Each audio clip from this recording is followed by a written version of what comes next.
Good morning, good afternoon, and good evening to everyone who joins us from around the world. We're so glad you're here. This is Andrew and Renee. Welcome to the Stack X series. Today we are exploring the code of life, how AI is rewriting the rules of drug discovery.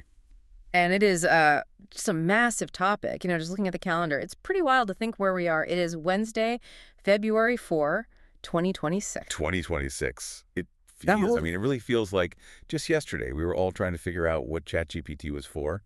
A novelty, almost. Right. A toy. Exactly. Toy. And now the entire landscape has shifted so rapidly. Yeah. Just in the last 18 months, it's honestly making my head spin. It's moving at a velocity that's almost hard to even track. If you just rewind a little bit back to 2024, that was really the moment everything changed. Inflection point. A huge inflection point. We were seeing the sparks then for sure, but sitting here now in early 2026, we are absolutely seeing the fire. You're talking about the Nobel Prize, aren't you? That had to be the big one. That was the signal. Exactly. The 2024 Nobel Prize in Chemistry. It went to the DeepMind team, Demis Hassabis and John Jumper and David Baker for all their work on protein design and prediction. With AlphaFold. With AlphaFold. Yeah. And that was the moment the entire world, not just the scientific community, had to acknowledge that this wasn't hype anymore.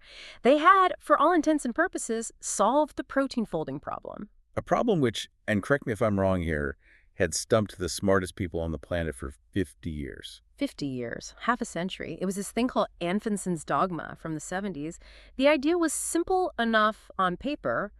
A protein's sequence of amino acids should completely determine its 3D shape. Simple idea, Yeah. But impossible to actually calculate. Astronomically impossible. The number of potential ways a single protein could fold is, greater than the number of atoms in the universe. So it was purely theoretical. And then suddenly it wasn't. AlphaFold gave us a map. And that map changed everything. It did. But what we're really going to get into today goes so much further than just having that map. We are witnessing this fundamental shift in the whole philosophy of medicine. How so? Well, we're moving from an era of discovering drugs, which, let's be honest, was a lot like wandering around in a massive dark warehouse hoping you trip over the right box. Right, a needle in a haystack. Yeah. A lot of luck involved. A huge amount of luck and brute force. We're moving from that to an era of engineering drugs. Okay, engineering. So less about finding a key that happens to fit and more like a locksmith designing a key for one specific, very complicated lock. That is the perfect analogy. And that's really the mission for our conversation today. We're not just talking about computers analyzing data a little bit faster. This isn't a better Excel spreadsheet. We are talking about algorithms that are actively, creatively inventing brand new medicines. They're taking timelines that used to be measured in decades and shrinking them down to just a few years. So the goal today is to really unpack how this is happening, what the technology actually is, and what it all means for, the future of our health. It's a huge topic, so where do we even begin? Well, let's start with the big buzzword. We have to define our terms. Everyone hears AI and their mind goes to, chatbots or self-driving cars. Right. But in the world of biology, there's been a critical shift. We've moved from what we call analytical AI to something new, generative biology. Okay, let's break that down. Analytical versus generative. What's the difference in practice? Okay, so analytical AI is basically a pattern matcher, a classifier. For years, in pharma, this was what AI meant. You'd feed it a huge data set, and it would sort it for you. Give me a real-world lab example. Sure. Imagine you have 1 million microscope images of cells. Some are healthy, some are cancerous. You can train an analytical AI to look at them.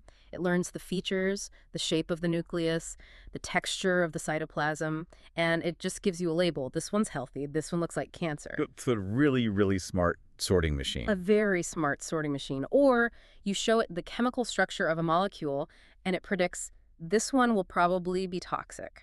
It's analyzing what's already there. It's a librarian organizing the books that have already been written. Okay, so it's useful for organizing, but it's not creating anything new. Exactly. But generative AI is the creator. It's the author. It writes new books. And the best way to understand this is to look at the large language models, the LLMs that we're all so familiar with now. The GPTs of the world. Right. We know they work by learning the patterns of human language. They learn grammar, syntax, context, and then they can write a poem or a piece of code because they can predict the next most probable word. Okay, makes sense. Now, imagine an AI that does the exact same thing. But instead of learning English or French, it learns the language of biology, the language of molecules. It learns the grammar of a protein. That's precisely it. We even call them compound language models. They look at a protein not as a blob of atoms, but as a sentence made up of amino acid words.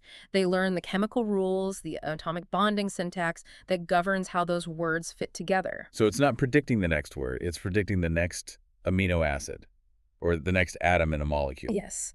And because it understands those rules so deeply, it can do more than just predict. It can suggest, it can create, it can say, if you swap out this amino acid word right here for another one, the whole protein sentence will have a different meaning. It will be more stable. Or if you build a small molecule with this specific structure, it will fit perfectly into this protein's active site. Now you've got it. It's treating life as a form of code.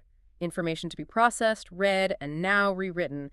It's truly mind-blowing. It lets us explore a chemical space that was completely inaccessible to us. What do you mean by chemical space? I mean the set of all possible drug-like molecules. The number is. It's staggeringly large. More potential molecules than there are atoms in the solar system. For all of human history, we've explored a tiny, tiny, infinitesimal fraction of that space through trial and error. A little corner of the sandbox. A single grain of sand. Generative AI allows us to explore the entire beach. Okay, but here's the question that immediately pops into my head. A computer can dream up anything, right? It could hallucinate a molecule that looks amazing on a screen, but in the real world, it's impossible to synthesize, or it just explodes, or it's completely useless. How do you ground this in reality? That is the absolute crucial question, and it leads to the next key concept we have to understand. The lab in the loop. Lab in the loop. It sounds like a theme park ride for scientists. It might as well be. It's this beautiful, virtuous cycle. The big pharma companies like Roche are pioneering this, but it's becoming the standard. The idea is that you don't just let the AI sit in its digital ivory tower and spit out ideas. You connect it to the real world. You connect it directly to the physical lab. You create a feedback loop. So walk me through that process, step by step. How does the loop work? Okay, step one. The generative AI, our creative writer, designs a set of new molecules. It makes a hypothesis. I predict these 10 molecular structures will be effective at blocking this specific cancer protein. So it's the architect. It draws up the blueprints. Perfect analogy. That's step one. Step two. Those digital blueprints are sent directly to the lab. But it's not a human in a lab coat with a bunch of beakers. That's robots? It's a fully automated robotic platform. These machines take the digital code and, using chemistry, they physically synthesize those 10 molecules in tiny little wells on a plate, and then they immediately test them. They test them for what? For everything. Does it actually bind to the target protein? How strongly? Is it soluble in water? Is it toxic to healthy cells? All the basic stuff. And most of the time, especially at the start, the answer is probably no, right? Or sort of, but not great. Almost always. Biology is messy and complex. Predictions are hard. But that's step three, and this is the magic part. The results of those physical tests, the successes, the failures, all of it, are fed immediately back into the AI model. So it closes the loop. It closes the loop. The AI learns from its real-world mistakes in real time. It goes, okay, molecule number 7 failed because that chemical bond was too rigid. I won't make that mistake again. Let me tweak the design. And then it sends a new set of blueprints to the robots. And the cycle repeats again and again and again. Design, build, test, learn, design, build, test, learn. And it does this hundreds of times, thousands of times, way faster than any team of human chemists could ever hope to. So it's not just the AI hallucinating a drug. It's being fact-checked by reality over and over at high speed. The lab becomes a data generation engine for the AI. You've got it. And that integration of AI, robotics, and data is what we call the new technology stack. But for this whole system to work, it needs fuel, and that fuel is data. Not just any data, I'm guessing. Massive, massive amounts of high-quality, diverse data. In the old days, we were excited about genomics, just looking at DNA. Now that's just one piece of the puzzle. We're in the era of multi-omics. Okay, omics. I hear this term everywhere. Let's break it down so we're all on the same page. We got genomics, proteomics, metabolomics. Why do we need multi? Why isn't just looking at the genes enough? It's a great question. Think of it like trying to understand a complex city. Genomics, your DNA, is the city's master blueprint. It shows every building that could be built, every road that could be paved. It's the plan, the architectural drawing. It's the plan, but just looking at the blueprint doesn't tell you what's actually happening in the city right now. It doesn't tell you if there's a traffic jam on the highway, or if a building is under construction, or if the power grid is down. Okay, that makes sense. The blueprint is static potential. Exactly. So then you have proteomics. That's the study of proteins. Proteins are the actual stuff in the city. They're the cars, the workers, the building materials, the communication signals. They are what the DNA blueprint actually builds to get things done. They're the verb to the DNA's noun. I love that, yes. And then you have metabolomics. That's the study of the city's activity, the flow of energy, the electricity usage, the waste removal, the food delivery, the chemical reactions that power everything. So you put them all together, you get the blueprint, the workers and cars, and the flow of traffic and energy. You get a complete dynamic picture of the city. A holistic, systems-level view of biology. You can see not just the plan, but the execution and the activity. But here's the huge problem. All that data, a person's genome, their proteome, it is the most sensitive personal information imaginable. Right. And it's locked away in secure databases in hospitals and university biobanks, in clinical trial records all over the world.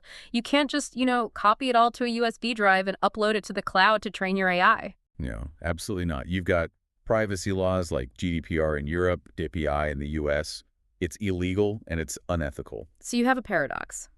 To build a powerful AI, you need massive, diverse data. But the data you need most is the data you're not allowed to move.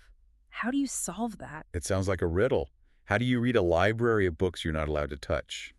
And the answer is a concept called federated learning. This is a huge deal. A company called LifeBit has been a real pioneer here, and it's becoming the standard. The library analogy is actually perfect. Okay, I'm at the library. In the old way of doing data science, you, the researcher, would try to check out every single book from every library in the world and take them all back to your house to analyze. Which would be impossible. The librarians would never allow it. Never. In the federated model, you don't move the books. The algorithm, your analysis code, travels to the library. Wow. The algorithm goes inside the hospital's secure server, or the biobank's secure server. It analyzes the data there, where it lives, behind the firewall. It learns the patterns. It calculates the statistical insights. And then it only sends back the insights, the learnings. So it takes notes, but it leaves the books on the shelf. It only sends the notes home. The raw, sensitive patient data never leaves the security of the hospital. This is what we call privacy-preserving federation. It lets you train a single AI model on data from London, Tokyo, and New York simultaneously without ever compromising anyone's privacy. That is a game changer. That unlocks all the world's siloed data. It does. And once you have that data and you have these powerful generative models, you can circle back to where we started with AlphaFold and take it to a whole new level. So we said AlphaFold gave us the 3D structure of the protein, the shape of the lock. Right. And knowing the shape of the lock is the first step to designing the key. But the field has already moved past that. We're now in the era of things like AlphaFold 3 and other models that came out in late 2024, 2025. What's the upgrade? Is it just a more accurate picture? It's so much more than that. The first AlphaFold was like a high-resolution photograph of a single protein in isolation. A static image. Exactly. These new models are like a movie. They don't just show the protein's structure, they can predict how that protein interacts with other molecules, how it binds to DNA, how it interacts with RNA, how other proteins dock with it. So it's not just the lock. It's the lock in the door, in the wall, with the whole mechanism around it. Yeah. We're seeing the machinery in motion. Correct. And that ability is crucial for the very first step in making a drug, target identification. Right. Before you design the key, you have to be absolutely sure you've found the right lock to pick. And in a complex disease like Alzheimer's or cancer, there could be hundreds of potential locks. Which one is the one that's actually causing the problem? That's an incredibly hard question. AI is helping us answer it by reading everything. What do you mean reading everything? It sifts through the entire world's scientific literature, every clinical trial result, all the genomic patient data, and it looks for connections that a human researcher could never spot. The patterns are too subtle or spread across thousands of different papers published over decades. It's connecting the dots that are too far apart for a human brain to see. Precisely. It can read a paper in Mandarin on cell biology and connect it to a German clinical trial on patient outcomes and say, hey, has anyone noticed that this gene and this disease pathway seem to be linked? It finds the hidden drivers of disease. Okay, this all sounds incredible in theory. The tech stack is amazing, but I want to get concrete. Does this actually work? Are there drugs in pipelines right now that were born this way, or is it still mostly aspirational? Oh, it's very real. We are well past the theoretical stage. We have real-world success stories, and probably the best company to spotlight here is Insilico Medicine. Insilico, yes, I've seen their name pop up a lot. And for good reason. They are the poster child for a truly end-to-end AI-generated pipeline. They have one AI platform called Pandomics that does the target identification. It finds the lock. Okay. And they have another platform called Chemistry 42 that does the generative design. It invents the key. So let's talk about one of their drugs. I've read about their TNIK inhibitor. What is TNIK and what does it do? So TNIK is the name of the target protein, and the drug they designed is for fibrosis. Fibrosis, that's essentially scarring, right? Yeah, But inside the body. exactly. A buildup of scar tissue that makes an organ, like the lungs or the kidneys, get stiff and eventually fail. It's a horrible progressive disease. For idiopathic pulmonary fibrosis, or IPF, the existing treatments are not great. They slow it down a bit, but it's a death sentence. And how did AI change the approach here? Well, a traditional pharma company would have spent years screening millions of existing chemical compounds just hoping to get a lucky hit against a known target. It's brute force. Insilico's AI first identified TNIK as a novel central driver of the fibrotic process, a target many had overlooked. So it found the lock first. It found a better lock, and then their generative AI designed a completely novel molecule, something that had never existed before, to fit that lock perfectly. And the speed is the headline here. From what I read, they went from discovering the target to getting the drug into phase 1 human trials in under 30 months. Less than 30 months. That is unheard of. A process like that would normally take 5, 6, maybe 7 years and cost hundreds of millions of dollars more. It's lightning speed. And it's not a one-off. They have a whole pipeline built this way. A whole stack. They have a drug targeting something called USP1. USP1, what's that for? That's for certain types of cancer, specifically for cancers with a mutation in the BRCA gene, like some breast and ovarian cancers. And it uses this really clever concept called synthetic lethality. Synthetic lethality. That sounds like something out of a sci-fi movie. What does it mean in cancer treatment? It is an incredibly elegant idea. So think of a cell as a table. A healthy cell has 4 strong legs holding it up. The cancer cell, because of its BRCA mutation, is already damaged. It's a wobbly table with one of its legs broken. Okay, so it's vulnerable. Right. It's still standing, but it's relying heavily on one of the other legs to compensate. The USP1 protein is that other leg. So what the drug does is it comes in and very specifically kicks out that second leg, the USP1 leg. So the cancer cell, which was already wobbly, just completely collapses and dies. It collapses. But the healthy cells in your body, they still have all their other legs. You kick out the USP1 leg, they wobble a bit, but they stay standing. They survive. Wow. So it's a way to kill cancer cells with extreme precision without the collateral damage of traditional chemotherapy. That's the holy grail of oncology. And they have others. A QPCTL inhibitor for so-called cold tumors. Those are the tumors that are invisible to the immune system. Right. Exactly. They wear an invisibility cloak. This drug essentially pulls the cloak off so your own immune system can see the cancer and attack it.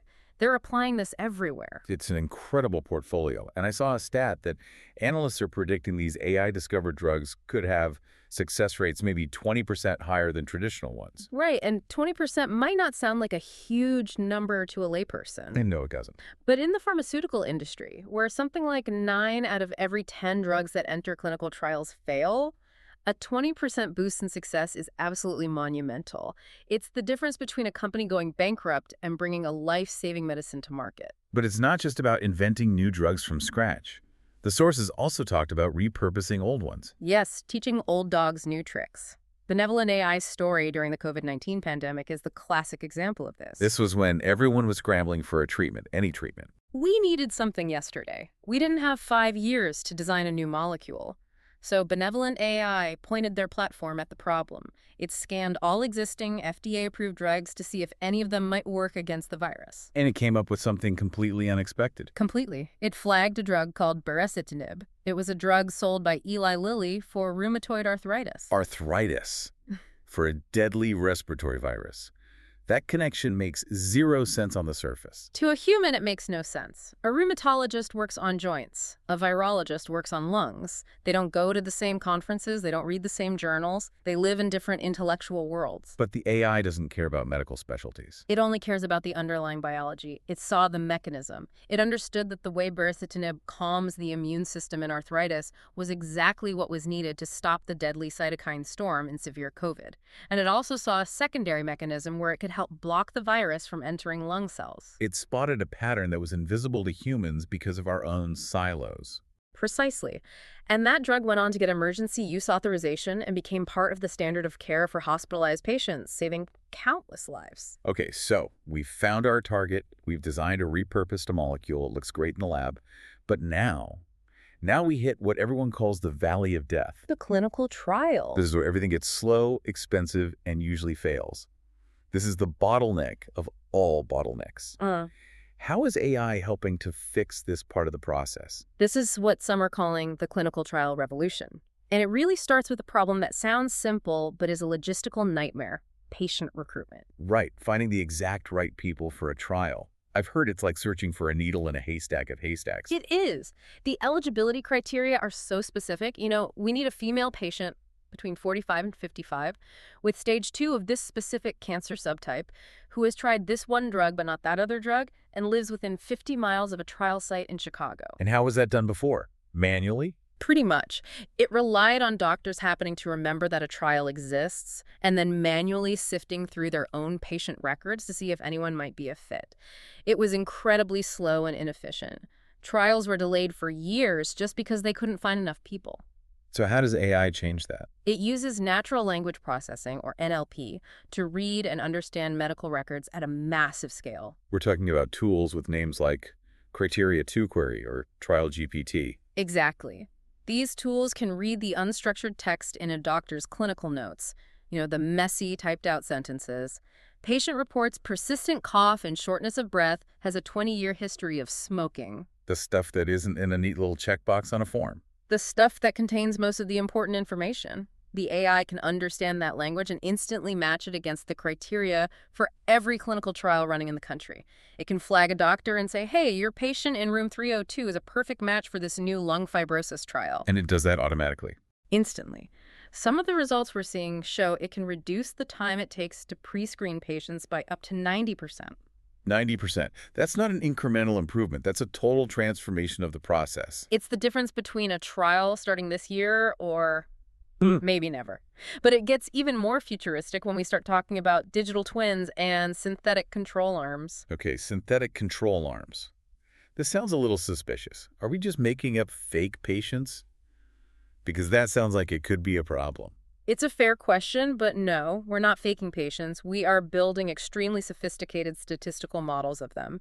So in a traditional trial, you have two groups of people, right? The treatment group that gets the new drug and the control group that gets a placebo, a sugar pill. Right. But think about the ethics of that. If you're running a trial it's an awful dilemma. And this is where a synthetic control arm comes in. Instead of recruiting real people to take a placebo, you use AI to create a digital twin of the control group. How do you do that? You use historical data. You take all the data from thousands of previous patients who had the same disease at the same stage with the same characteristics, who were treated with the old standard of care. The AI models that data to predict exactly how the disease would have progressed in your new patients if they had not received the new drug. So you compare the real people on the new drug against a highly accurate, data-driven forecast of what would have happened to them otherwise. A very rigorous, statistically matched forecast, Yeah. yes. And the benefits are huge. You need to recruit fewer patients for the trial, which makes it faster. And most importantly, every single patient who enrolls gets to try the new, potentially life-saving drug. You eliminate the placebo group. That's a massive win for patients. Yeah. Are regulators on board with this? They're getting there. They're starting to accept synthetic controls, especially in rare disease trials, where it's literally impossible to find enough patients to form a traditional control group. And it's not just about the patients. It's also just about making the whole operation more efficient. Yes, basic operational efficiency. Mm-hmm. Using AI to predict which hospitals will be the best at recruiting patients, that's called site selection, and even automating the mountains of paperwork. The paperwork in pharma is legendary. It's biblical. A single clinical study report, or CSR, can be thousands of pages long. It takes teams of highly paid scientists and doctors months to write and review these documents for regulatory submission. And AI can just write them. It can draft large sections of them. It pulls the data directly from the trial database, populates the tables, writes the descriptions, ensures everything is consistent. It frees up the humans to do the critical thinking and analysis instead of just being very expensive copy and pasters. Okay, so we've designed the drug, we've run a faster, smarter clinical trial, the drug is approved, now you have to actually make it for millions of people. Now we go to Section 5, the manufacturing floor. This is the part of the story that I think gets overlooked in the glamour of AI discovery. But if you can't make the stuff reliably and safely, none of the rest matters. It absolutely doesn't. And this is where we get into GMP good manufacturing practice and the idea of the smart factory. This is a massive engineering challenge. So what's the role of AI here? Is it just more robots on an assembly line? It's robots, but it's also about intelligent eyes and brains. Visual inspection is a huge application. Imagine a production line where thousands of glass vials of a sterile drug are moving past at incredibly high speeds. And you need to check every single one for tiny cracks or a speck of dust or a misprinted label. Exactly. A human inspector doing that job gets fatigued. Their eyes get tired, their attention wanders, they blink. An AI-powered camera system doesn't. It has perfect attention 24/7. It can spot microscopic defects that are completely invisible to the human eye. It reduces the number of good batches that get thrown away by mistake, false rejects, and it ensures that no contaminated product ever reaches the patient. You mentioned digital twins for patients. Are we talking about digital twins for the factory machines too? Yes, exactly that. Predictive maintenance. You build a detailed digital replica of, say, a huge multi-million-dollar bioreactor. The AI constantly monitors the real machine, its temperature, its pressure, the vibrations, even the sounds it makes, and compares it to the perfect digital twin. And it looks for tiny deviations. Tiny deviations that signal a problem is coming. It can predict the bearing in this motor is showing signs of wear. It will fail in approximately 72 hours. You can schedule maintenance and fix it before it breaks down and ruins a batch of medicine worth $10 million. That's the idea. You eliminate unplanned downtime and catastrophic batch failures. And this becomes even more critical when we talk about making biologics. Biologics. These are the living drugs, right? Right. Things like cell and gene therapies. Yes. This isn't like mixing a few chemicals in a vat. You're using living cells, sometimes the patient's own cells, as tiny factories to produce the drug. And living cells are, well, they're divas. They're fussy. Extremely fussy. If the temperature changes by half a degree, or the pH level is off by a fraction, or they don't get the right nutrients at the right time, they can just die. Or worse, they can start producing a slightly wrong version of the protein, which could be ineffective or even harmful. So the AI acts like a hypervigilant babysitter for the cells. A perfect description. It monitors thousands of parameters inside the bioreactor in real time. It learns the exact conditions that lead to the healthiest cells and the highest quality product. It can automatically adjust the nutrient feed, the oxygen levels to keep the cells perfectly happy. It ensures you get a golden batch every single time. Okay. This all sounds, frankly, a little too good to be true. Faster discoveries, smarter trials, perfect manufacturing. It sounds like a utopia. You're the expert, so you have to be the skeptic. What's the catch? Where are the big, scary problems here? There's always a catch. And with AI, the biggest, scariest monster in the closet is the black box problem. Section 6, the black box. This is the idea that these incredibly complex AI models can give you an answer, but they can't tell you how they arrived at that answer. Precisely. A deep learning model is this vast, intricate web of millions or billions of mathematical parameters.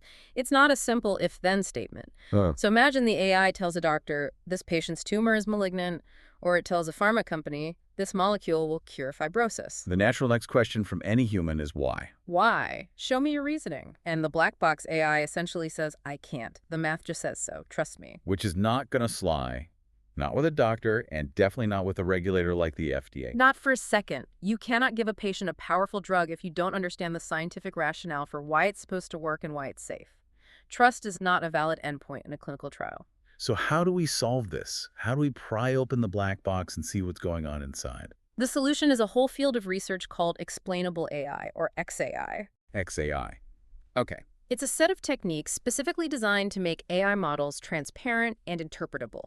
to force them to show their work. What does that look like in practice? Well, one of the simplest techniques is called feature importance. The model doesn't just give you a prediction, it highlights the evidence it used. It might say, I'm predicting a higher risk of heart attack primarily because of this specific value in the patient's blood test, combined with this note about family history. Ah, so it points to the data that carried the most weight in its decision. It gives the human a place to start their own investigation. Exactly. Another more advanced technique is counterfactual analysis. The AI actively challenges its own conclusion. It asks, what would I have to change about this patient's data for my prediction to be different?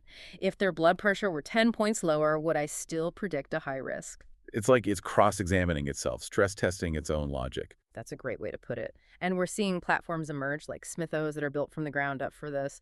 They use things like visual workflow builders so you can literally see the decision-making path the AI took.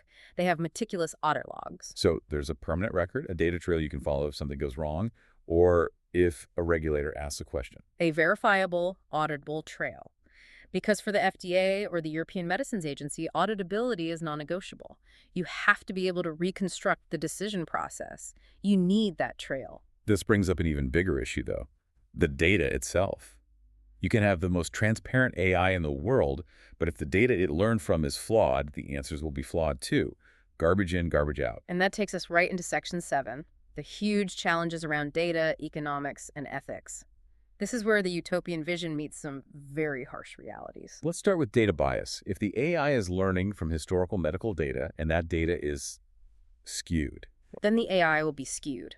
It's just a mirror reflecting the data it's shown.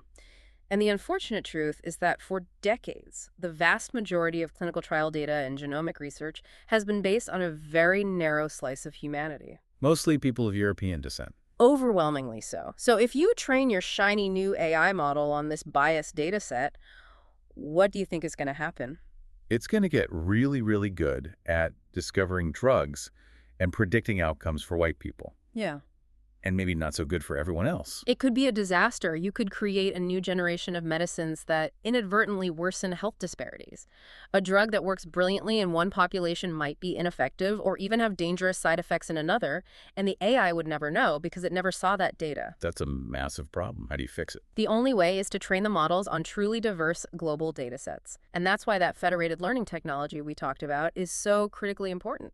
It's the only ethical way to access and learn from data from all corners of the world. And beyond the data, there's a big economic risk here, too, right? You mentioned the idea of a natural monopoly. Yes, this is a classic economic concept. Think about building a railroad in the 19th century.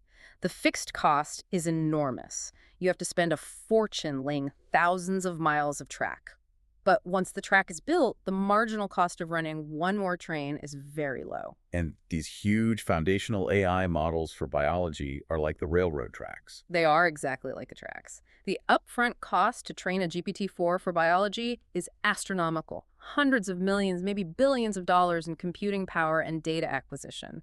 Only a tiny handful of giant tech companies and mega pharma corporations can afford to build them. Yeah, how they own the tracks. They control the entire ecosystem. They can decide who gets to use the AI, at what price, for what diseases. There's a real risk that a few powerful entities could become the gatekeepers for the future of drug discovery. So how do you structure the business models to prevent that and to align everyone's incentives? We're starting to see new creative deal structures. One I find fascinating is being called the success rate escalator. The success rate escalator. Sounds like something out of a corporate sales meeting. It does, but it's actually very clever. The old model was that a small biotech would just pay a software company a flat fee to use their AI platform. The AI company gets paid whether the drug works or not. Their incentives aren't aligned. Right. In the new model, the AI partner has skin in the game. They might get a small fee up front, but they get a much larger milestone payment if the AI-discovered drug actually succeeds in a phase 2 trial. And they might get an even bigger royalty payment if the drug gets approved and goes to market. So they are directly rewarded for the quality and success of the AI's predictions, not just for running the software. Exactly. It aligns everyone's incentives toward the only thing that actually matters, making a drug that works. Okay, so let's talk about the referees in this whole game. Yeah. The regulators. The FDA in the US, the EMA in Europe. Are they managing to keep up with this explosion of technology? They are trying to run a marathon at a sprinter's pace.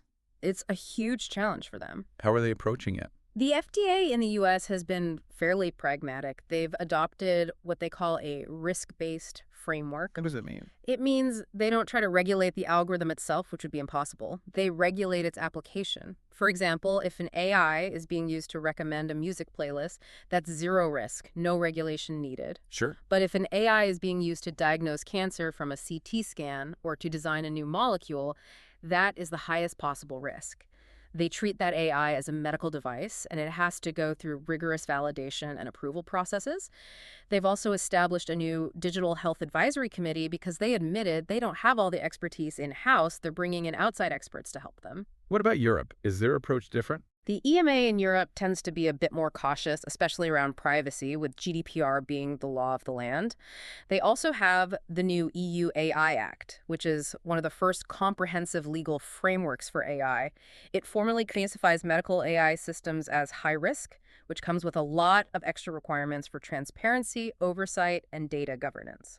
So more red tape, but maybe more built-in safety checks. That's the trade-off. And then globally, you have the World Health Organization, the WHO. Their main focus is on equity. They're really pushing to make sure these powerful new tools don't just create expensive drugs for rich countries, but that they're also used to tackle diseases that affect the global south. And one of the key principles they all seem to agree on is this idea of continuous monitoring. Yes, and that's to prevent something called algorithm drift. Drift. The AI gets worse over time. It can. An AI model is trained on a snapshot of data from the past. But the world changes. New variants of a virus emerge. Medical practices evolve. The patient population changes.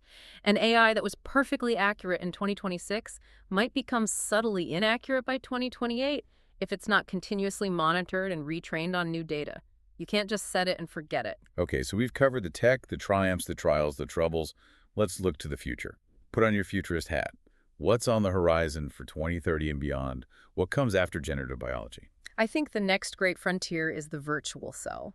This is something Demis Hassabis at DeepMind has been talking about for years, the ultimate goal. It's the ultimate goal. Right now, we are getting very good at simulating a single protein or maybe a few proteins interacting. The vision of the virtual cell is to simulate everything. An entire living human cell, running as a simulation inside a computer. Every single process, the millions of chemical reactions happening every microsecond, the metabolism, the DNA replication, the signaling pathways, a complete dynamic computational model of a cell. And if you had that, what could you do with it? You could run 1 million drug experiments in an afternoon without ever touching a test tube. You could introduce a virtual drug molecule and see exactly how it affects the mitochondria, how it changes the cell's energy production, whether it accidentally interferes with the nucleus. You could predict complex side effects before you even synthesize the molecule in the real world. It's the ultimate scientific sandbox. It is. And that leads to the other huge shift that I think will define the next decade. It's the shift from a focus on cures to a focus on prevention. Using all this AI and data, not just to treat us when we're sick, but to stop us from getting sick in the first place. Exactly. The ultimate application of the digital twin concept. Imagine a future where an AI continuously monitors a personalized digital twin of your own body, fed by data from your wearables, your regular blood tests, your genome. And it would see problems coming years in advance. It could tell you, based on your current metabolic trajectory, you have an 85% chance of developing type 2 diabetes in the next 7 years. However, if you make these specific changes to your diet and take this preventative medication, you can lower that risk to 5%. And stop being firefighters, constantly trying to put out the raging fires of disease, and we become fire marshals, preventing the fires from ever starting.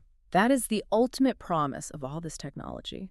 We are at the very beginning of a transition from an era of discovery where we just stumbled upon cures to an era of design. We're learning to engineer health itself. We are learning to read, and now, finally, to write the code of life. What a powerful place to end. It implies a sense of agency over our own biology that we've never had before. This has been an incredible journey through the entire stack today. It has. A fascinating look at where we are and where we're going. Before we wrap up, thank you to all our partners, sponsors, and scholars who made this podcast and the research possible. We're truly grateful for your support. And to our listeners, thank you for being part of this journey with us. If you enjoyed today's episode, be sure to subscribe and follow Stack Studios for more informative content. And support us on Patreon. Until next time, stay curious, keep learning, and let the search for wisdom guide you forward. Have a great day.